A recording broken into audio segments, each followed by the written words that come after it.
आपको इस बारे में पता है या नहीं, नोटबंदी से भी बड़ा बिल आ चुका है जिसके बारे में लोगों को पता तक नहीं है। अभी तक का सबसे क्रांतिकारी बिल है जो 70 सालों के अंदर आया है और अभी तक की बनाई सारी की सारी व्यवस्था को वो पूरी तरीके से रेडिकली बदल देगा। जहां पर 370 में केवल कश्मीर प्रभावित हो रहा था, वहां पर नोटबंदी ने पूरे देश पर असर डाला और ये वाला जो बिल है ये भी पूरे 125 करोड़ लोगों के ऊपर सीधे तौर पर असर डालेगा। पिछले 73 ईयर्स में फार्मर्स के लिए जो व्यवस्था बनाई गई थी, जिसके बाद में किसान की स्थिति बद से बदतर होती जा रही थी, वो ये बिल कुछ हद तक सुधार सकता है या फिर काफी अच्छे तरीके से सुधार पाएगा। इस बिल को मोटे तौर पर जिस प्रकार से नोटबंदी हुई थी उसी प्रकार से कमीशन बंदी का नाम दिया जा सकता है। आज तक होता यह आया है कि फार्मर सीधे तौर पर कस्टमर से बात नहीं कर सकता था, उसको बीच के अंदर कमीशन देना पड़ता था। इस बात को समझिए, पूरे के पूरे आपका जो स्टेट है उसके अंदर 20 से 25 हजार या ज्यादा से ज्यादा 40 हजार आड़तिये होते हैं जो मंडी के अंदर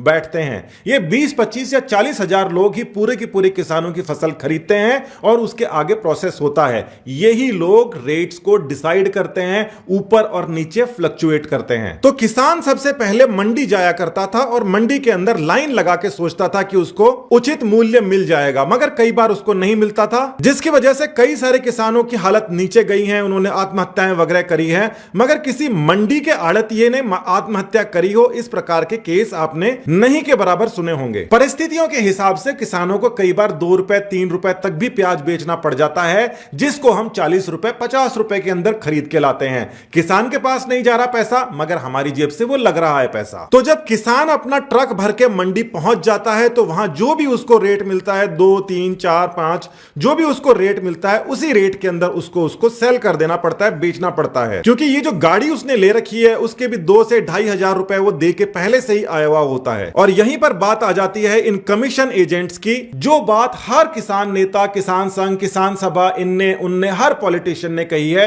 वही बात इस बिल के अंदर है और यह सबसे बड़ा शौक है। तो जिस प्रकार से कोई भी कंपनी अपने किसी भी उत्पाद का, जैसे आप ये छोटा सा माइक देख रहे हैं, ये 70 हजार रुपए का है और ये जो दूसरा माइक होता है ये 10-15 हजार का बनता है, मगर कंपनी डिसाइड करती है कि किस प्रकार से कितनी कीमत उसकी रखी जाएगी। अच्छा सामान की ज्यादा कीमत, खराब की कम कीमत। किसान मंडी के अलावा बाहर भी सामान बेच सकते हैं अपना, मगर देखा जाए तो यह लीगली गलत चीज है। 70 सालों के अंदर जाके हमने एक व्यवस्था बनाई है कि किसान केवल मंडी जाएगा और मंडी से ही यह सामान बाहर जाएगा, वहां से ग्राहकों तक यह पहुंचेगा। मगर दूसरी तरफ अगर आप देखेंगे तो सारा का सारा रिस्क किसान उठाता है। फसल खराब हो गई, किसान को नुकसान, आड़तिये को कोई नुकसान नहीं होगा, उसके पास तो जो सामान आएगा उसमें अपना कमीशन लेगा और आगे बेच देगा। एक और बात आपको ध्यान में रखनी पड़ेगी कि बाहर भी बहुत सारी खरीद होती है और माना जाता है 40% से ज्यादा अनाज की खरीद मंडी से बाहर ही हो जाती है। हालांकि यह गैर कानूनी है, मगर फिर भी होती है। सरकार इसके ऊपर रोक पाने में पूरी तरीके से असमर्थ रही है,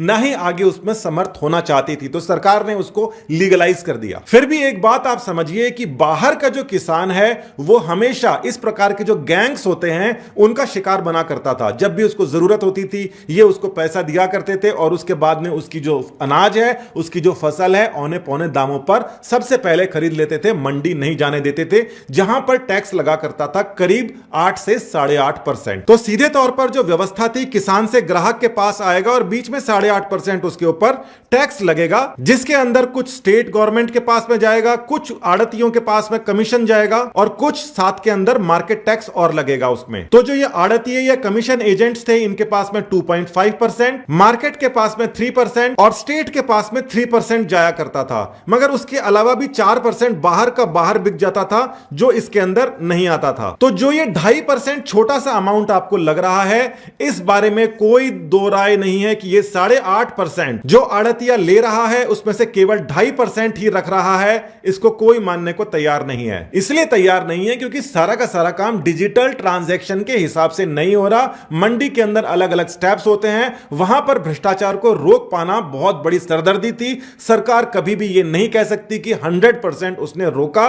जमीनी स्थिति है 20 से 40% ही सरकार इस मामले में सफल होती थी। तो 40% बाहर बिक रहा था, 40% का पता नहीं है कि वो सरकार के पास आ रहा था या नहीं आ रहा था।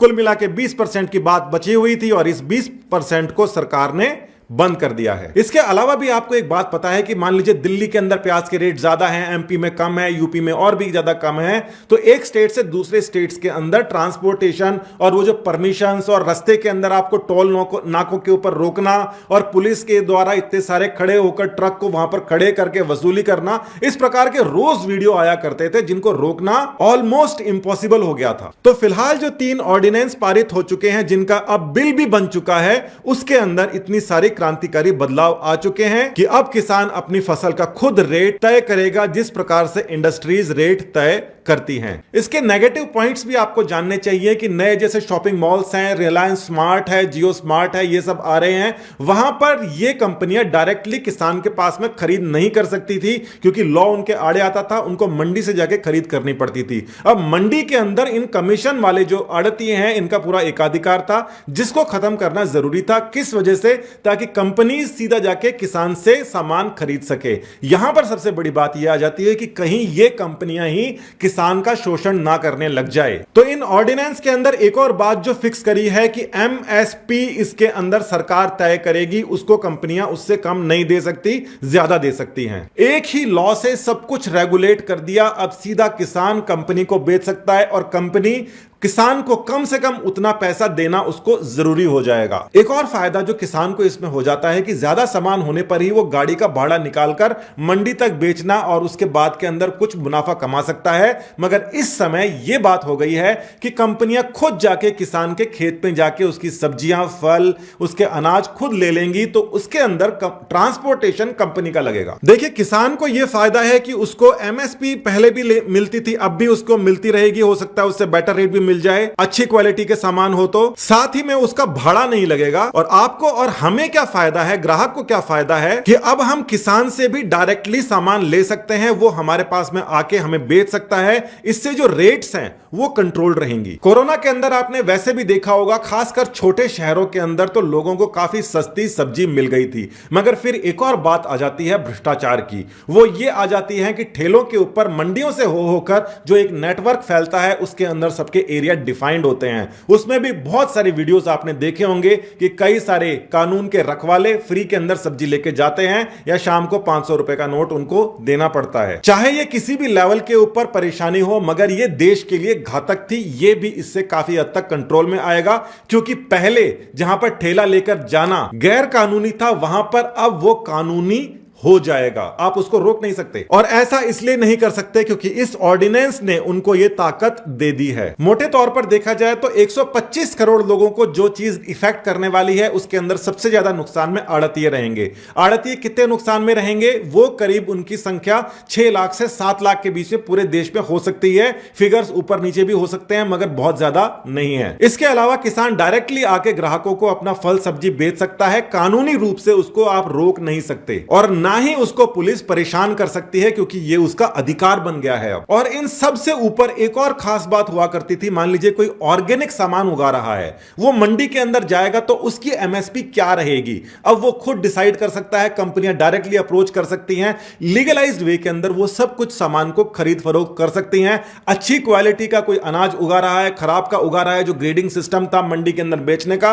वो इतना ट्रांसपेरेंट नहीं था जो कि ग्राहकों को समझ में आए। मगर अब जो सुपरमार्केट्स वाले होते हैं, उनको पता है कि ग्राहकों को इस प्रकार से जो सामान है वो इतना महंगा बेच सकते हैं या उतना सस्ता बेच सकते हैं। और साथ ही के अंदर ये सुपरमार्केट जो कंपनीज वगैरह होती हैं, ये एक फिक्स परसेंटेज चार्ज करती हैं, यानी कि जो सामान हमें मिल रहा है उसके अंदर हमें पता है कि इतने ही परसेंट छोड़कर बाकी किसान के पास में जा रहा है। पहले ये सब नहीं हो पाता था। तो इस बिल का विरोध कौन करेगा? सबसे ज्यादा आड़तीय करेंगे, क्योंकि एक मंडी के अंदर मान लीजिए 100 आड़तीय हैं, तो वो सुबह सुबह डिस्कस कर लेते थे कि आज इसका रेट इतना रखना है। अब उनके ऊपर वो कंट्रोल हट जाएगा। मगर आड़तियों के अलावा सबसे बड़ा नुकसान होने वाला है किसान नेताओं को, जो उनकी जो सबसे बड़ी डिमांड थी वो पूरी हो चुकी है। यानी कि किसान अब खुद डिसाइड करेगा कि उसकी फसल का कीमत क्या है। एमएसपी गवर्नमेंट है, वो तो डिसाइड करेगी। मिनिमम आपको मान लीजिए 100 रुपए उसने डिसाइड कर रखा है किसी चीज का, तो वो तो आपको देनी पड़ेगी, मगर उसके अलावा किसान खुद डिसाइड करेगा। कंपनी की गाड़ी आ रही है, मैं तो 150 में बेच रहा हूं, आपको लेना है तो लो, नहीं तो दूसरी कंपनी को मैं बेच दूंगा। इसके रिजल्ट्स आने लाने के अंदर करीब 10 इयर्स लग जाएंगे, जब हमको समझ में आएगा कि यह काम सही हुआ या गलत।